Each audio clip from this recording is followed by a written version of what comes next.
ಬೆಂಗಳೂರಿನಲ್ಲಿ ಗುಂಡಿಗಳ ಸಮಸ್ಯೆಯಿಂದ ಜನ ಹೈರಾಣಾಗಿದ್ದಾರೆ. ಇದೇ ವಿಚಾರವಾಗಿ ಉದ್ಯಮಿಗಳು ಕೂಡ ಪದೇ ಪದೇ ಧ್ವನಿ ಎತ್ತುತ್ತಾ ಇದ್ದಾರೆ. ಉದ್ಯಮಿ ಕಿರಣ್ ಮಜುಮ್ದಾರ್ ಭೇಟಿ ಬೆನ್ನಲ್ಲೇ ಗುಂಡಿಗೆ ಡೆಡ್ಲೈನ್ ಅನ್ನು ವಿಧಿಸಲಾಗಿದೆ. ಬೆಂಗಳೂರಿನಲ್ಲಿ ಗುಂಡಿ ಮುಚ್ಚಲು ಸಿಎಂ ಸಿದ್ದರಾಮಯ್ಯನವರು ಈಗ ಡೆಡ್ಲೈನ್ ಅನ್ನು ಕೊಟ್ಟಿದ್ದಾರೆ. ಬೆಳಗ್ಗೆಯಷ್ಟೇ ಸಿಎಂ ಮತ್ತು ಡಿಸಿಎಂ ಭೇಟಿಯಾಗಿದ್ದಂತಹ ಉದ್ಯಮಿ ಕಿರಣ್ ಮಜುಮ್ದಾರ್ ಅವರು ಸಾಮಾಜಿಕ ಜಾಲತಾಣದಲ್ಲಿ ಸರ್ಕಾರಕ್ಕೆ ಮುಜುಗರ ತಂದಿದ್ದಂತಹ ಪೋಸ್ಟ್ಗಳನ್ನು ಹಾಕಿದ್ರು.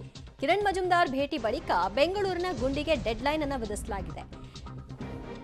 ಒಂದು ವಾರದಲ್ಲಿ ಗುಂಡಿ ಮುಚ್ಚಲು ಟಾರ್ಗೆಟ್ ಅನ್ನ ಕೊಟ್ಟಿದ್ದಾರೆ ಸಿಎಂ ಸಿದ್ದರಾಮಯ್ಯ. ಹೇಗೆ ಪಾಸಿಬಲ್ ಇದು? ಜೆಬಿಯ ಮುಖ್ಯ ಆಯುಕ್ತ ಮಹೇಶ್ವರ್ ರಾವ್ಗೆ ಸಿಎಂ ಕೊಟ್ಟಿರುವಂತಹ ಟಾರ್ಗೆಟ್ ಇದು. ಒಂದು ವಾರದಲ್ಲಿ ಬೆಂಗಳೂರಿನ ಗುಂಡಿಗಳು ಮುಚ್ಚಬೇಕು ಅನ್ನೋ ಹಿನ್ನೆಲೆಯಲ್ಲಿ ಸೂಚನೆಯನ್ನ ಕೊಟ್ಟಿದ್ದಾರೆ. ವೈಟ್ ಟಾಪಿಂಗ್ ಮಾಡಿದ್ರೆ ಗುಂಡಿ ಬೀಳಲ್ಲ ಅಂತ ಸಿಎಂ ಸಮರ್ಥನೆ ಮಾಡಿಕೊಂಡಿದ್ದಾರೆ. ಒಂದು ವಾರದಲ್ಲಿ ಗುಂಡಿ ಮುಚ್ಚಲು ಟಾರ್ಗೆಟ್ ಅನ್ನ ಕೊಡೋ ಮೂಲಕವಾಗಿ ಈ ಬಗ್ಗೆ ಜಿಬಿಎ ಆಯುಕ್ತರಿಗೆ ಸೂಚನೆಯನ್ನ ಕೊಡಲಾಗಿದೆ. ಪೋಸ್ಟ್ಗಳನ್ನ ಮಾಡ್ತಾ ಇದ್ರು, ಬೆಂಗಳೂರಿನಲ್ಲಿರುವಂತಹ ಗುಂಡಿಗಳಿಂದ ಬಹಳಷ್ಟು ಸಮಸ್ಯೆ ಆಗ್ತಾ ಇದೆ ಅಂತ. ಅದಕ್ಕೆ ಕೌಂಟರ್ ಆಗಿ ಡಿಕೆ ಶಿವಕುಮಾರ್ ಅವರು ಕೂಡ ನೀವು ಕೇವಲ ಕಾಂಗ್ರೆಸ್ ಸರ್ಕಾರವನ್ನು ಮಾತ್ರ ಪ್ರಶ್ನಿಸ್ತೀರಾ, ಬಿಜೆಪಿನ ಪ್ರಶ್ನಿಸಲ್ವಾ ಅನ್ನುವಂತಹ ಮಾತುಗಳನ್ನು ಆಡಿದ್ರು. ಆಮೇಲೆ ಯಾರು ಏನಾದರೂ ಹೇಳ್ಕೊಳ್ಳಿ, ಐ ಡೋಂಟ್ ಕೇರ್ ಅಂತ ಕೂಡ ಹೇಳಿದ್ರು. ಇದೆಲ್ಲದರ ಬೆನ್ನಲ್ಲೇ ಸಿಎಂ ಡಿಸಿಎಂ ರನ್ನ ಕಿರಣ್ ಮಜುಮ್ದಾರ್ ಭೇಟಿ ಮಾಡಿದ್ದಾರೆ.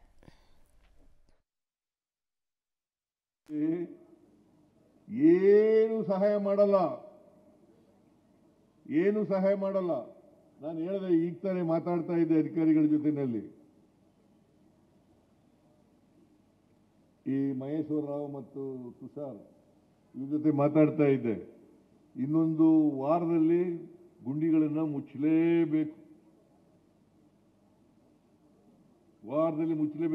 ಈ ಮಳೆ ಬೇರೆ ಬಂದ್ಬಿಡ್ತದೆ, ನಿಗದಿತ ಟೈಮ್ನಲ್ಲಿ ಮುಚ್ಚಕ್ಕಾಗಲ್ಲ. ಇದು ಬಂದಿರೋದು ಸಾಪತ್ರ. ಈ ಸಾರಿ ಮಳೆ ಜಾಸ್ತಿ ಬಂದ್ಬಿಡ್ತು, ಮಳೆಗಾಲದಲ್ಲಿ ಮುಚ್ಚಕ್ಕಾಗಲ್ಲ. ಬಟ್ ಎನಿವೇ, ಈಗ ವೈಟ್ ಟ್ಯಾಪಿಂಗ್ ಯಾಕೆ ಮಾಡ್ತಾ ಇದ್ದೀವಿ ಅಂತಂದ್ರೆ, ವೈಟ್ ಟ್ಯಾಪಿಂಗ್ ಮಾಡೋದ್ರಿಂದ ಗುಂಡಿ ಮುಚ್ಚೋದು ಕಡಿಮೆ ಆಗುತ್ತೆ, ಗುಂಡಿ ಬೀಳೋದು ಕಡಿಮೆ ಆಗುತ್ತೆ. ಕನಿಷ್ಠ ವೈಟ್ ಟ್ಯಾಪಿಂಗ್ ಅಷ್ಟೇ. ಇಲ್ಲಿ ವೈಟ್ ಟ್ಯಾಪಿಂಗ್ ಮಾಡಿದ್ರೆ 25ರಿಂದ 30 ವರ್ಷಗಳ ಕಾಲ ಬರ್ತದೆ ಬಾಳಿಕೆ. ಅದಕ್ಕೆ ಇಲ್ಲಿ ಚಿಕ್ಕಪೇಟೆಯಲ್ಲಿ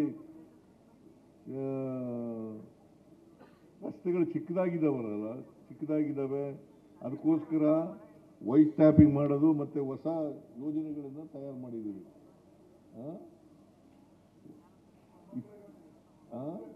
ಸಮಗ್ರ ಅಭಿವೃದ್ಧಿ ಮಾಡ್ತಕ್ಕಂಥ ಯೋಜನೆಗಳನ್ನು ತಯಾರು ಮಾಡಿದ್ದಾರೆ. ಅದಕ್ಕೆ ಈಗ 58 ಕೋಟಿ ಇದು ಪ್ರಾರಂಭ. ನೋಡ್ರಿ, ಏನು ಸಹಾಯ ಮಾಡಲ್ಲ. ನಾನು ಹೇಳಿದೆ.